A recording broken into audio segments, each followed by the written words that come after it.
जय हिंद साथियों, कैसे हैं आप। उम्मीद करता हूँ अच्छे होंगे। मैं प्रिंस स्वागत करता हूँ आपका आपके अपने चैनल में। और आप मेरे साथ पढ़ रहे हैं दोस्तों जीव विज्ञान, जो कि बहुत महत्वपूर्ण है आगामी जो परीक्षाएं हैं उसमें सामान्य अध्ययन की दृष्टि से। ठीक है, तो परीक्षाएं नज़दीक है दोस्तों। उम्मीद करता हूँ आपकी तैयारी अंतिम चरण में होगी। बीपीएससी की परीक्षा जो है एकदम सम्मुख है आपके एडमिट कार्ड भी डाउनलोड हो गए होंगे। और इसके आगे इसी जो है महीने के बाद, मई के बाद ही जो है 12 जून को यूपी पीसीएस की परीक्षा है। तो मुझे उम्मीद है कि आप अपनी तैयारी को एकदम अंतिम दिशा देने में जुटे होंगे। तो जो टॉपिक्स हम पढ़ा रहे हैं आपको, इनसे आपको मदद ज़रूर मिलेगी। इनमें जो भी चीज़ें हैं आपके काम की ज़रूर पढ़ें। और इसी तरह जो है चैनल पे प्लेलिस्ट में जाके और भी विषयों की जो प्लेलिस्ट है वहाँ जाके इसका लाभ ज़रूर लें दोस्तों। तो आइए शुरू करते हैं दोस्तों बायोलॉजी की क्लास, जिसमें हम पादप के बारे में पढ़ रहे हैं। आज का जो टॉपिक होगा दोस्तों वो एकदम नया टॉपिक है। आज का टॉपिक हमारा पूरा होगा पादप रोगों पर, कि पादपों में जो है अलग अलग जो रोग होते हैं वो किस कारण होते हैं।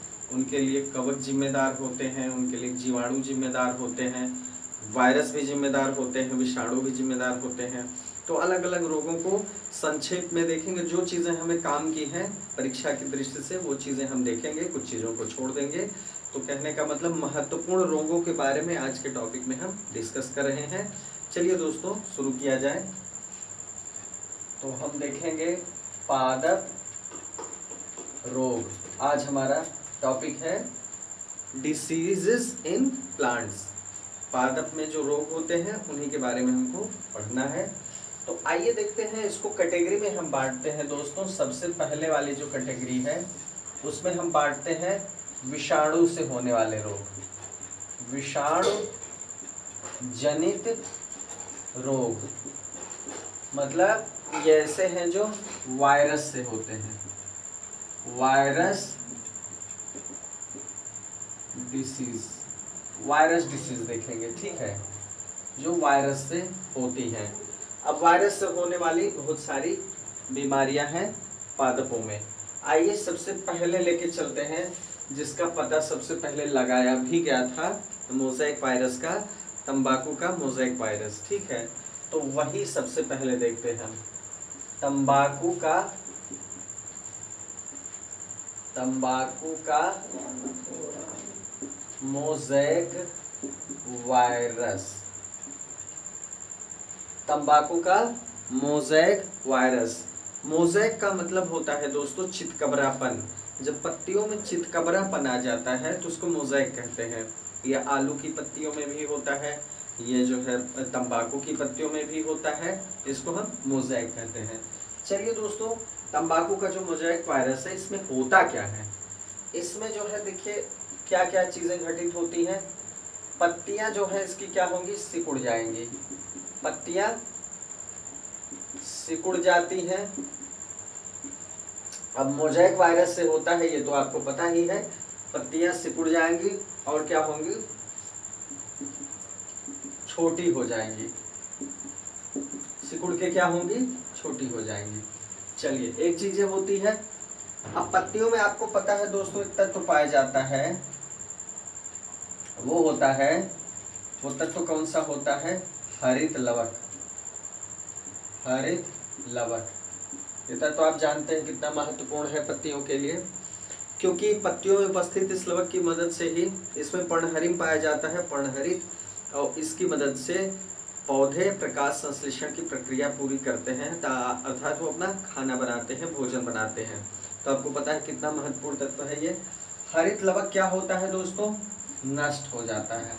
ये वायरस क्या करता है, पत्तियों में मौजूद हरित लवक को क्या करता है, नष्ट कर देता है। सोचिए, हरित लवक को ये नष्ट कर देता है, कितना खतरनाक रोग है। अब इसका उपचार कैसे हो सकता है दोस्तों, बहुत सारे उपचारों के साथ साथ जो है इसमें देखिए, चूंकि वायरस है, आपको पता है कि वायरस की कोई बीमारी नहीं है, तो चाहे मनुष्य में हो चाहे वो पादपों में हो। तो इसमें किया क्या जाता है, इसमें सिर्फ एक ही तरीका है कि फसल परिवर्तन कर दिया जाए। फसल परिवर्तन कर दिया जाए, मतलब फसल चक्र में परिवर्तन करके ही जो है इसका रोकथाम संभव है। फसल परिवर्तन विधि से ही रोकथाम क्या होता है, इसका संभव होता है। इसके जो प्रभावित पौधे हैं उनको जला देना चाहिए, फसल को जो है बदल देना चाहिए, और इसी तरह इसका उपचार संभव है। रोग युक्त जो पौधे हैं उनको स्वस्थ पौधों से दूर रखना चाहिए, ठीक है। यही एक तरीका है। तो आइए, ये तंबाकू का मोज़ेक वायरस आपने देख लिया। आइए दूसरा रोग देखते हैं जो वायरस से होता है। पादपों में होने वाला दूसरा रोग कौन सा है दोस्तों, जो हमें देखना है? आलू का मोज़ेक वायरस दूसरा है। आलू में भी जो है यही मोज़ेक वायरस होता है, आलू का मोज़ेक वायरस। इसमें क्या होता है दोस्तों, यह पोटैटो वायरस एक्स से होता है। पोटैटो वायरस एक्स से होता है। ये इस वायरस का नाम है जिससे जो है आलू का मोज़ेक वायरस रोग होता है। पत्तियां जो होती हैं भूरी भूरी दाग इस पे हो जाती है, चितकबरा जो है पन आ जाता है पत्तियों में। इस वायरस का नाम है दोस्तों पोटैटो वायरस 10, ठीक है। अब देखिए ये करता क्या है, पत्तियों को चितकबरापन बना देता है और क्या करता है, पौधों को बौनापन कर देता है। पौधों का बौनापन इसी रोग की वजह से होता है, और पत्तियों का चितकबरापन ये इस रोग के लक्षण हैं आलू में, ठीक है। बस इतना पर्याप्त है आपके लिए। अब एक केले का रोग देख लेते हैं। बनाना जो है इसमें भी एक रोग होता है वायरस की वजह से। इसको क्या कहा जाता है, बंकी टॉप ऑफ बनाना। बंकी टॉप ऑफ बनाना ये केले में होता है दोस्तों, और ये होता है वायरस की वजह से। वायरस से होने वाला ये रोग है केलों में। इसमें होता क्या है, मुख्य लक्षण क्या है इस रोग का? केले के जो पौधे होते हैं, केले के पौधे क्या हो जाते हैं दोस्तों, बौने हो जाते हैं। बौने हो जाते हैं, क्या होते हैं, बौने हो जाते हैं। क्लियर हुआ? चलिए ठीक है। बौनापन आ जाता है उनमें बंकी टॉप ऑफ बनाना की वजह से, ठीक है। आइए देखते हैं दोस्तों, विषाणु जनित रोग हो गए, ठीक है। महत्वपूर्ण रोग यही है, बाकी रोग तो बहुत सारे हैं, लेकिन मोज़ेक वायरस आलू वाला, मोज़ेक वायरस टोबैको वाला सबसे पहले खोजा गया था, और उसके बाद क्या देखना है आपको, बंकी टॉप ऑफ बनाना। ये भी महत्वपूर्ण रोग है, इसलिए हमने इसकी चर्चा की। अब देखिए, अब बी में हम देखेंगे दोस्तों जो वायरस के अलावा बैक्टीरिया से होते हैं। अब बी में हम देखेंगे जीवाणु जनित रोग। जीवाणु जनित रोग मतलब बैक्टीरियल डिसीज, ठीक है, जो बैक्टीरिया से उत्पन्न होते हैं। बैक्टीरियल डिसीज, ठीक है। अब हमको बैक्टीरियल डिसीज को देखना है दोस्तों, कि जो जीवाणुओं से उत्पन्न होते हैं पादपों में। पहला है आलू का ही रोग। आलू का शैथिल रोग एक होता है, आलू का शैथिल रोग। आलू का शैथिल रोग, विल्ट ऑफ पोटैटो। दोस्तों रोगों में जो है इंग्लिश वर्जन भी जरूर याद करिएगा, क्योंकि इंग्लिश वर्जन भी सीधे पूछता है। तो इसको क्या कहेंगे, विल्ट कहेंगे। Wilt of potato. Wilt of potato मतलब शैथिल को क्या कहेंगे, विल्ट कहेंगे, ठीक है। आइए देखते हैं इसमें क्या होता है। शैथिल रोग में क्या होता है दोस्तों, इसमें जो है इसको रिंग रोग भी कहा जाता है, रिंग डिसीज। इसको क्या कहा जाता है, रिंग डिसीज भी कहा जाता है। इस रोग में क्या होता है, सबसे ज्यादा क्या होता है प्रभावित, पौधे का संवहन तंत्र। संवहन तंत्र मतलब जो ट्रांसपोर्टेशन सिस्टम है पदार्थों को इधर से उधर ले जाने का, वो इससे प्रभावित होता है। संवहन तंत्र इससे क्या होता है, प्रभावित हो जाता है। सबसे बड़ी बात शैथिल रोग में, ठीक है। पत्तियां क्या हो जाएंगी, पत्तियों का रंग क्या हो जाएगा, पत्तियां पीली हो जाती हैं, पीली हो जाती हैं, पत्तियां क्या होती हैं, पीली हो जाती हैं। फैलता कैसे है दोस्तों, आलू का शैथिल रोग मिट्टी के माध्यम से, मिट्टी के माध्यम से फैलता है। किसके माध्यम से फैलता है, मिट्टी के माध्यम से। तो विल्ट ऑफ पोटैटो भी आपने देख लिया, ठीक है। विल्ट ऑफ पोटैटो मतलब आलू का शैथिल रोग, ये किसकी वजह से होता है, बैक्टीरिया की वजह से। देखिए बहुत सारे जीवाणु हैं, बहुत सारे वायरस हैं, सबका नाम याद करने की जरूरत नहीं है दोस्तों, ना पूछेगा। जो महत्वपूर्ण नाम है वो मैं आपको बता दूंगा, जो महत्वपूर्ण रोगों के साथ हैं, सबका नाम आप याद रखेंगे तो काम नहीं चलने वाला, ठीक है। मोटी मोटी बात आप जान लीजिए। जैसे आप ये जान लीजिए कि आलू का जो विल्ट रोग होता है, विल्ट डिसीज होती है, जिसको रिंग डिसीज भी कहते हैं, ये किसकी वजह से होता है, बैक्टीरिया की वजह से होता है। इसमें होता क्या है, कुछ महत्वपूर्ण लक्षण जान लीजिए, ठीक है। और जो महत्वपूर्ण रोग हैं, सबसे ज़्यादा महत्वपूर्ण, वो किसकी कमी से होते हैं, या किसकी जीवाणु या वायरस की वजह से होते हैं, उनका नाम भी आप याद कर लीजिएगा। बाकी सबका नाम याद करने की जरूरत नहीं है, ठीक है। परीक्षा में जितना पूछा जाएगा उसी नज़रिए से हमको देखना है, ठीक है। अब जीवाणु जनित रोगों में कुछ और रोग देख लेते हैं। ब्लैक आर्म एक रोग है, दूसरा ब्लैक आर्म, ब्लैक आर्म, या इसको कहते हैं angular leaf spot, angular leaf, या इसको कहेंगे angular leaf, angular leaf spot of, leaf spot of rice, मतलब कॉटन, कॉटन मतलब नहीं, ये है उसका कपास का रोग, स्पॉट ऑफ कॉटन, जो ये होता है कपास, ये कपास में होता है, किसका रोग है, कपास का। क्या नाम है, angular leaf spot of cotton, या कह सकते हैं ब्लैक आर्म। क्लियर हुआ। चलिए इसमें क्या होता है दोस्तों, इसका जो जीवाणु है, ठीक है, महत्वपूर्ण है। ये ब्लैक आर्म रोग किस में होता है, कपास में या कॉटन में होता है, जिसको हम क्या कहते हैं, angular leaf spot of cotton भी कहते हैं।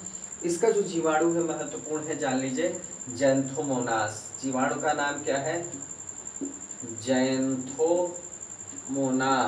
बहुत ही प्रभावित करने वाला रोग है ये, कॉटन की फसल को प्रभावित कर देता है, रुई के उत्पादन में बहुत कमी आ जाती है, ठीक है।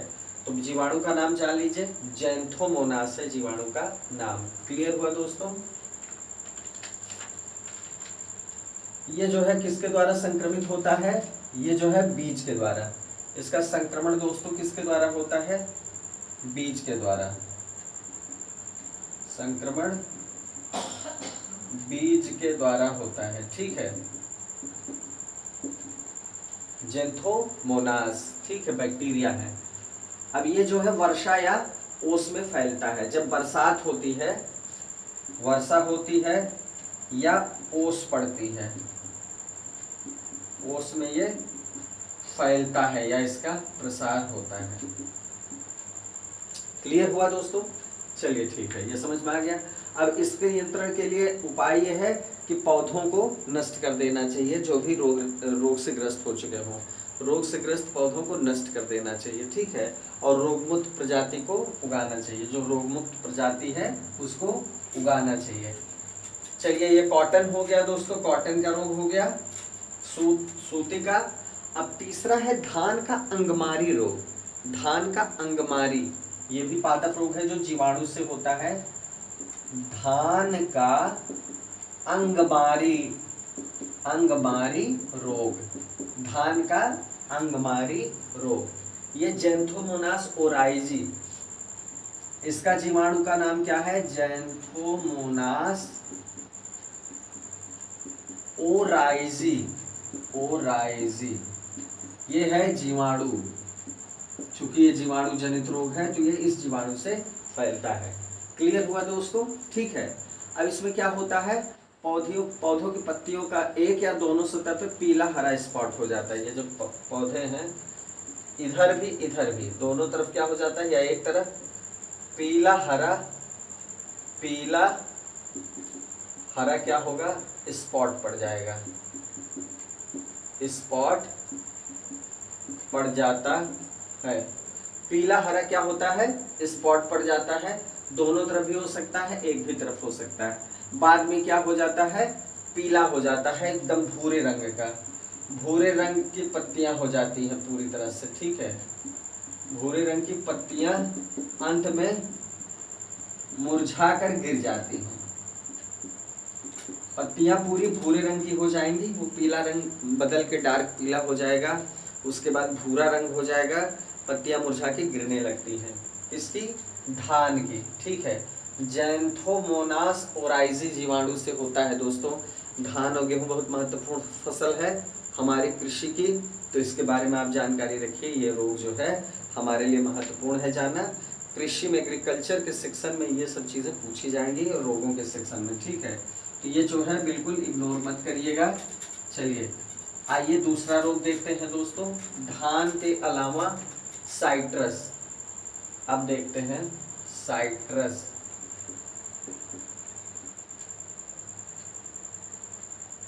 साइट्रस कैंकर दोस्तों, नींबू में रोग होने वाला है। ये होने वाला रोग किसमें है, नींबू में। नींबू में इस समय बहुत ही जो है पैदावार में संकट आया है, आपको पता होगा इस वक्त। और नींबू में बहुत सारी बीमारियां हैं जिसकी वजह से इस समय नींबू की पैदावार नष्ट होगी। नींबू का ही ये महत्वपूर्ण रोग है, ध्यान से समझिएगा। साइट्रस कैंकर, ठीक है। इसमें क्या है, इसका जैंथोमोनास सिट्री। अब देखिए जैंथोमोनास 3 बार आप देख चुके हैं। जैंथोमोनास सिट्री, सिट्रिक मतलब होता है खट्टा। जैंथोमोनास ओराइजी किसके लिए था, वो किसके लिए था, चावल के लिए था, ठीक है। अब देखिए इसी तरह आपको देखना है, धान का क्या था, जैंथोमोनास ओराइजी था, और इसके पहले कौन सा था, जैंथोमोनास कॉटन के लिए। अब साइट्रस कैंकर जो होता है ये जैंथोमोनास सिट्री नामक जीवाणु की वजह से होता है। इसमें क्या होता है दोस्तों, इसमें क्या समस्या आती है, नींबू उत्पादन के लिए गंभीर समस्या आती है। इस समय जो नींबू में रोग है इसी वजह से है, बहुत ही खतरनाक रोग है, नींबू के उत्पादन को बहुत ही प्रभावित किया है इसने, ठीक है। तो इसमें क्या होता है दोस्तों, पौधों की जो पत्तियां होती हैं, तना होता है, ठीक है, पत्तियां, तना, शाखाएं, फल, शाखाएं, फल, सब कुछ प्रभावित होते हैं। मतलब हर पार्ट जो होता है वो प्रभावित हो जाता है, प्रभावित होते हैं। मतलब पौधा पूरी तरह से जो है बीमारी से जकड़ जाता है, समझ में आया, ठीक है। पत्तियों पर क्या होता है, पत्तियों पर भूरे रंग का चिन्ह बनता है, पत्तियों पर भूरे रंग का चिन्ह बनता है। अब देखिए चूंकि ये बैक्टीरियल डिसीज है दोस्तों, तो आपको पता है, आपको भी जब बैक्टीरियल इन्फेक्शन होता है तो आप क्या खाते हैं, एंटीबायोटिक, आप प्रतिजैविक दवाएं लेते हैं, ठीक है। तो इस रोग के उपचार के लिए, नींबू में इस रोग के उपचार के लिए भी कुछ जो है एंटीबायोटिक का सहारा लिया जाता है। एंटीबायोटिक,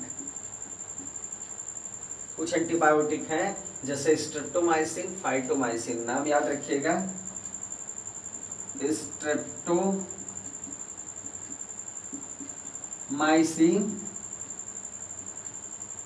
फाइटोमाइसिन, ये क्या है, एंटीबायोटिक्स हैं जिनका इस्तेमाल इसके उपचार में किया जा सकता है, ठीक है। समझ में आई बात आपको, ये बैक्टीरियल इन्फेक्शन के लिए जो है क्या है, कारगर दवाएं हैं जो एंटीबायोटिक हैं। तो ये है जैंथोमोनास सिट्री द्वारा होने वाली बीमारी, किससे होती है, बैक्टीरिया से होती है। साइट्रस कैंकर इसका नाम है, क्या है, साइट्रस मतलब होता है दोस्तों खट्टे फल, जिसको हम सिट्रस भी बोलते हैं, साइट्रस भी बोलते हैं, ठीक है। सिट्रस या साइट्रस, सिट्रस, क्लियर। सिट्रस मतलब खट्टे फल होते हैं, ठीक है, इसमें सिट्रिक एसिड पाया जाता है। आइए दोस्तों कोई दूसरी बीमारी देखा जाए, टुंडू रोग देखा जाए।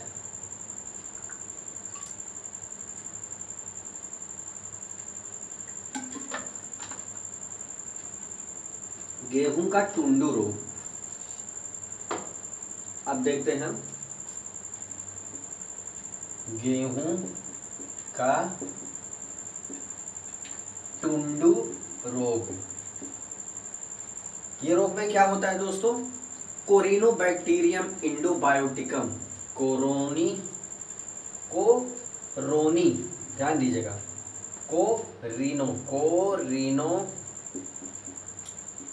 कोरोनी नहीं, कोरिनो बैक्टीरियम, बहुत कठिन नाम है इसका, कोरिनोबैक्टीरियम इंडोबायोटिकम, बायोटिकम,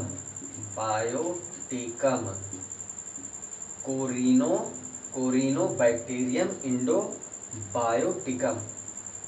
ठीक है, नाम याद हो सके तो कर लीजिए। टुंडू रोग है ये गेहूं का। ठीक है, ये क्या होता है दोस्तों? इसमें जो पत्तियों का नीचे का जो भाग होता है, ये पत्तियां होती हैं गेहूं की, तो ये जो नीचे वाला भाग है ये मुरझा कर टूट जाता है, फिर गिर जाता है। ठीक है, टुंडू रोग में क्या होता है? पत्तियों का जो नीचे वाला भाग है ये मुरझा कर टूट कर क्या होता है? गिर जाता है। इसके बाद क्या होता है? पीले रंग का एक पदार्थ क्या होता है? स्रावित होता है। ठीक है, क्या होता है दोस्तों?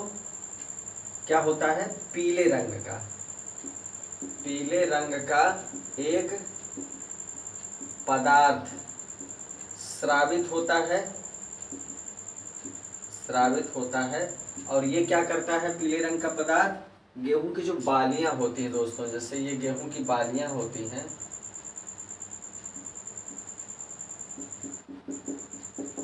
बालियों को क्या करता है?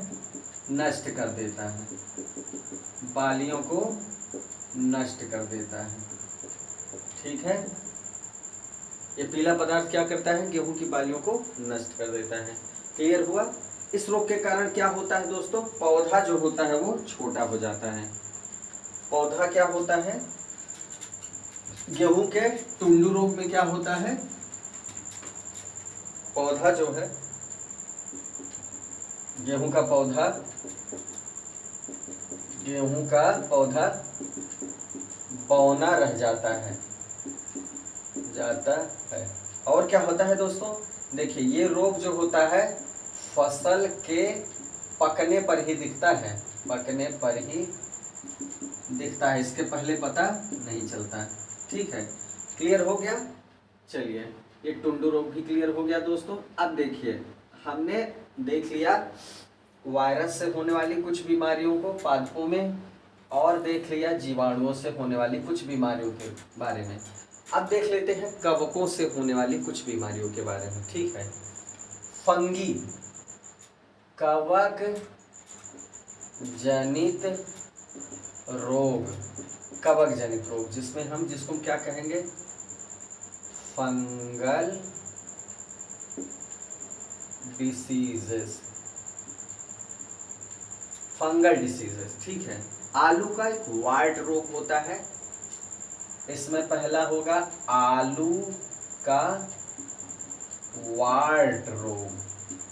देखिए, आलू की ही बहुत सारी बीमारियां हैं, जीवाणु से भी होती हैं, वायरस से भी होती हैं, कवक से भी हो रही हैं।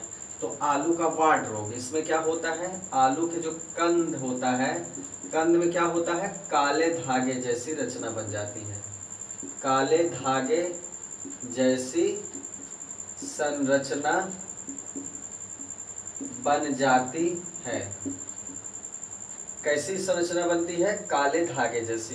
कहाँ पर? कंद में। ठीक है, और आलू कभी कभी क्या होता है? पूरी तरह से सड़ जाता है। और कभी कभी क्या होता है? आलू पूरी तरह से सड़ जाता है। मतलब पहले तो काले धागे जैसी संरचना होगी, थोड़ी बहुत रहेगी, लेकिन ज्यादा इस रोग की वजह से क्या होता है? वार्ट रोग से आपने देखा होगा, आलू काटते हुए आपने देखा होगा, फिर क्या होता है? वो कभी कभी पूरा आलू ही सड़ा, आपको पूरा फेंकना पड़ जाता है। ठीक है, तो ये किसकी वजह से होता है दोस्तों? ये फंगी की वजह से होता है। किसकी वजह से? फंगी की वजह से। ठीक है, आलू का उत्तर भावी अंगमारी होता है। आलू का उत्तर भावी अंगमारी। अब सोचिए ये क्या नाम है? ये कैसा नाम है? ये उत्तर भावी अंगमारी एक रोग होता है आलू का। इसमें क्या होता है, पत्तियों में भूरे रंग का धब्बा बनेगा, पत्तियों में भूरे रंग का क्या बनेगा, धब्बा बनेगा। ठीक है, धब्बा बन जाता है और ये फिर बड़े बड़े धब्बों में बदल जाता है। ठीक है, अंत में क्या होती है, पत्तियां झुलस जाती हैं। पत्तियां क्या होती हैं, पत्तियां झुलस जाएंगी, झुलस जाती हैं, पौधा मर जाता है। पौधा क्या होता है, मर जाता है। अब पत्तियां ही जो है मर जाता है। अगर पत्तियां ही झुलस गई तो कहाँ से प्रकाश संश्लेषण होगा, कहाँ से पौधों में भोजन बनेगा, और पौधा जीवित रहने का कोई संभावना ही नहीं है। ठीक है, समझ में आई आपको बात। तो ये किसकी वजह से होता है, ये भी कवक की वजह से होता है। ठीक है, गन्ने का लाल सड़न रोग, इससे आप परिचित होंगे। गन्ने का लाल सड़न रोग, ठीक है, लाल सड़न रोग, इसमें क्या होता है दोस्तों, रेड रॉट, इसको कहेंगे red rot of sugar cane, red rot of sugar cane. इसमें क्या होता है, तने और पत्ते में लाल धारियां, तने और पत्तियों में क्या होता है, लाल धारियां, लाल धारियां हो जाती है। ठीक है, तना छोटा हो जाता है। तना क्या होगा दोस्तों, जो गन्ना बड़ा हो सकता है, इस रोग की वजह से, लाल सड़न रोग की वजह से, रेड रॉट की वजह से क्या हो जाता है, तना छोटा हो जाएगा, पत्ती मुरझा जाएगी, पत्ती क्या होगी, मुरझा जाएगी, और क्या होगा, तना फट भी जाता है, कभी कभी फट भी जाता है। ठीक है, किसकी वजह से, रेड रॉट की वजह से। और गन्ने का जो रस होता है, इसमें जो गन्ने का रस, गन्ने का रस, अगर इस गन्ने का आप रस पीते हैं गिलास में लेके, ठीक है, तो क्या होगा, इससे शराब जैसी गंध आती है, शराब जैसी गंध आती है। मतलब समझ लीजिए, शराब बनाने के लिए फर्मेंटेशन का इस्तेमाल होता है, किण्वन का इस्तेमाल होता है, तो कवक इसको किण्वित कर देता है। फंगी का काम आपने देखा होगा, ईस्ट क्या है, ईस्ट जो है कवक है, तो यहाँ पर क्या होता है, शराब बना ही देता है, मतलब पौधे में ही शराब बना दिया इसने। ठीक है, चलिए, लाल सड़न रोग भी समझ में आ गया, समझ में आया दोस्तों। चलिए देख लेते हैं, गेहूं का किट्टू रोग देख लेते हैं दोस्तों। गेहूं का किट्टू रोग, किट्टू रोग, इसका अच्छा नाम है रस्ट ऑफ व्हीट, रस्ट कहते हैं इसको दोस्तों, रस्ट ऑफ व्हीट। रस्ट मतलब क्या होता है दोस्तों, जंग होता है, रस्ट मतलब जंग होता है, तो जंग की तरह इसका कलर होता है, मतलब ये लाल भूरे रंग का धब्बा दिखेगा आपको, लाल भूरे रंग का धब्बा रहता है ये। ठीक है, लाल भूरे रंग का धब्बा जो कैसा दिखता है, जंग जैसा दिखता है, ये पैक्सीनिया ग्रेमिनस ट्रिटिकी की वजह से होता है। चलिए, नाम याद रखना बहुत जरूरी नहीं है। ठीक है, रस्ट रोग आप मान के चलिए, रस्ट ऑफ व्हीट क्लियर हुआ। अब एक ढीला कंड होता है, ढीला कंड गेहूं का ही होता है, गेहूं का ढीला कंड, गेहूं का ढीला कंड रोग, ढीला कंड रोग। ठीक है, स्मट, इसको कहते हैं loose smut, loose smut of wheat. Smut मतलब कंड होता है दोस्तों। ठीक है, अभी हम देखेंगे स्मट को, और जगह भी देखेंगे। इसमें क्या होता है, आप इसको देखे होंगे दोस्तों, जिसमें बाल, अब ये जैसे देखिए पत्तियों की संरचना होती है, इसमें आपको क्या मिलेगी, गेहूं की बालियां मिलती हैं, बालियां रहती है ना, इसमें गेहूं की बालियां रहेंगी।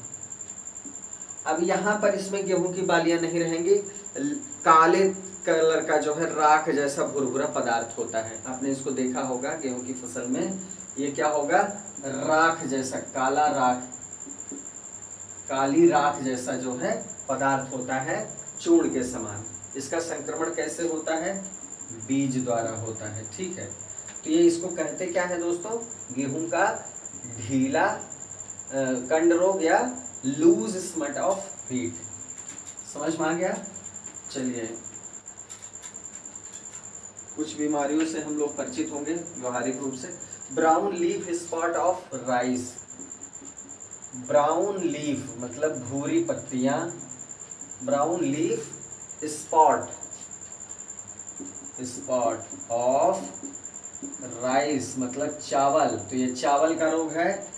इसकी पत्तियों पे क्या हो जाता है, भूरे रंग के दाग पड़ जाते हैं, धब्बे पड़ जाते हैं। ठीक है, ये क्या है, brown leaf spot of rice. अब ये काला स्पॉट पड़ जाता है, इसमें गोल भूरे चिन्ह पड़ जाते हैं। ठीक है, भूरे भूरे चिन्ह पड़ जाएंगे इस पे। ठीक है, समझ में आया। अब दोस्तों देखिए, बाजरे का इरगाट रोग। अब ऐसे ही जान लीजिए, बाजरे का एक रोग होता है जो कवक की वजह से, इरगाट रोग। इरगाट रोग, बाजरे का इरगाट रोग।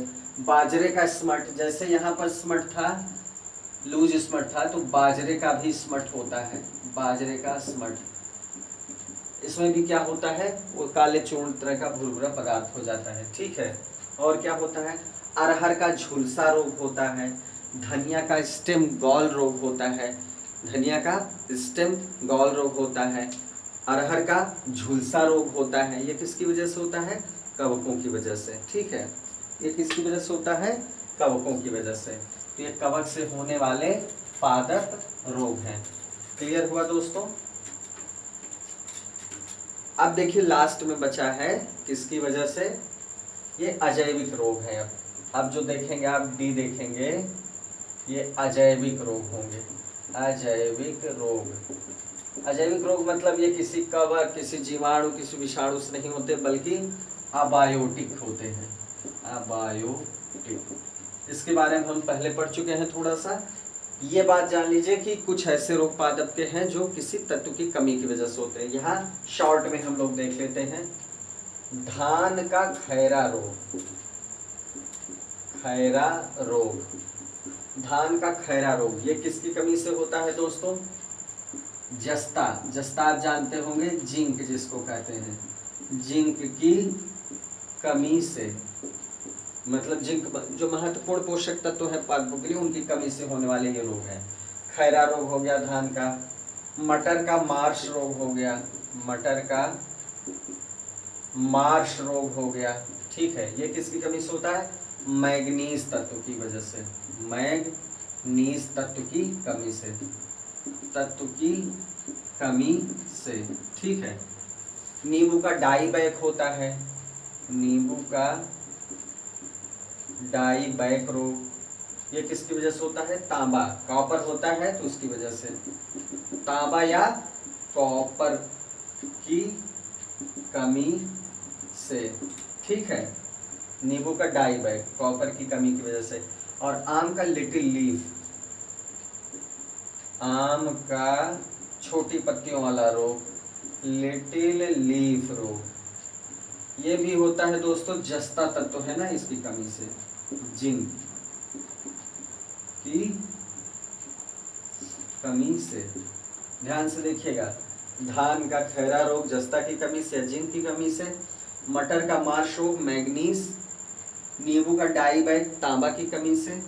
आम का लिटिल लीफ रोग जस्ता या जिंक की कमी की वजह से। तो ये अबायोटिक डिसीजेज है, मतलब जो किसी पोषक तत्व की कमी से पैदा होती है पादपों में। तो आज का टॉपिक था दोस्तों पादपों के रोग। तो इसमें हमने सारी चीज़ खत्म भी कर ली आज। पादपों के रोग में हमने क्या क्या देखा, विषाणु से होने वाले महत्वपूर्ण रोगों को देखा, जीवाणु से होने वाले रोगों को देखा, और कवक के द्वारा पैदा किए हुए रोगों को देखा। लास्ट में हमने अबायोटिक डिसीज को भी देखा। तो पादप रोग का ये टॉपिक कम्प्लीटली जो है फिनिश हो गया दोस्तों, ख़त्म हो गया। और दोस्तों इसी के साथ आज की क्लास ख़त्म होती है। मिलते हैं दोस्तों अगले वीडियो में, नेक्स्ट वीडियो में। कोई समस्या अगर आती है कहीं से या कुछ चीज़ छूटती है हमें ज़रूर कमेंट करें दोस्तों, और इसी तरह अपना प्यार बनाए रखें और वीडियो ज़रूर देखें, टॉपिक वाइज सारे वीडियोस देखें दोस्तों, ताकि आपकी तैयारी कंप्लीट हो सके। ठीक है दोस्तों, मिलते हैं नेक्स्ट वीडियो में। जय हिंद।